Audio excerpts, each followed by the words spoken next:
La prière de saint Alphonse et Licorie. Ah, mon saint ange gardien, saint Bernard, dans son 12e sermon, sur le psaume 90, dit que nous devons honorer nos saints anges gardiens de 3 manières, par le respect, par la dévotion et par la confiance. Nous devons les honorer par notre respect, car ces esprits purs, ces princes du ciel sont toujours près de nous et ils sont témoins de toutes nos actions. Ainsi, par respect pour notre ange gardien, nous devons éviter tout acte qui blesserait ses regards. Sainte Françoise, dame romaine, voyait son ange à ses côtés sous une forme humaine. Chaque fois que quelqu'un se permettait, en sa présence, une action, une parole inconvenante, il se couvrait le visage de ses mains. Ah, mon saint ange gardien, combien de fois ne vous ai-je pas contraint par mes péchés à vous couvrir la face?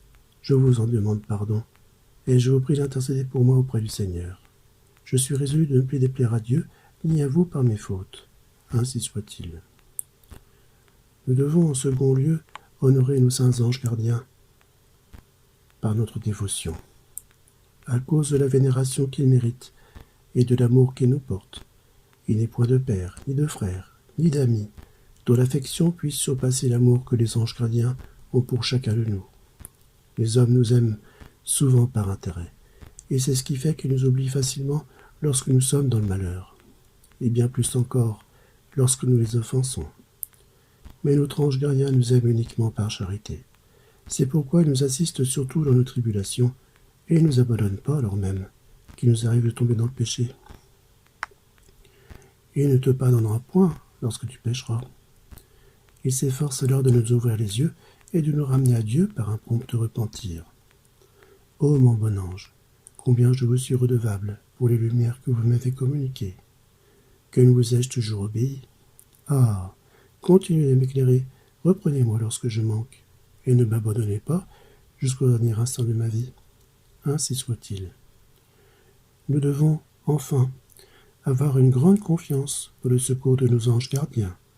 Dieu n'a pas contenté son amour pour nous en nous donnant son Fils Jésus pour notre Rédempteur et Marie pour notre avocate.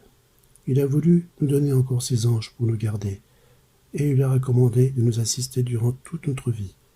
Il a commandé à ses anges, à ton sujet, de te garder dans toutes tes voies. Ô Dieu d'infinie miséricorde, quel moyen vous reste-t-il donc encore à me donner pour me sauver? Je vous remercie de tant de bonté, Seigneur, et vous aussi je vous remercie, ô mon ange, prince du paradis, qui m'avez assisté durant tant d'années. Moi, je vous ai oublié, mais vous n'avez pas cessé de penser à moi. J'ignore combien de chemin il me reste à faire pour entrer dans l'éternité. Ah, mon charitable gardien, guidez-moi dans la voie du ciel, et ne cessez de m'assister, que vous ne voyez devenir votre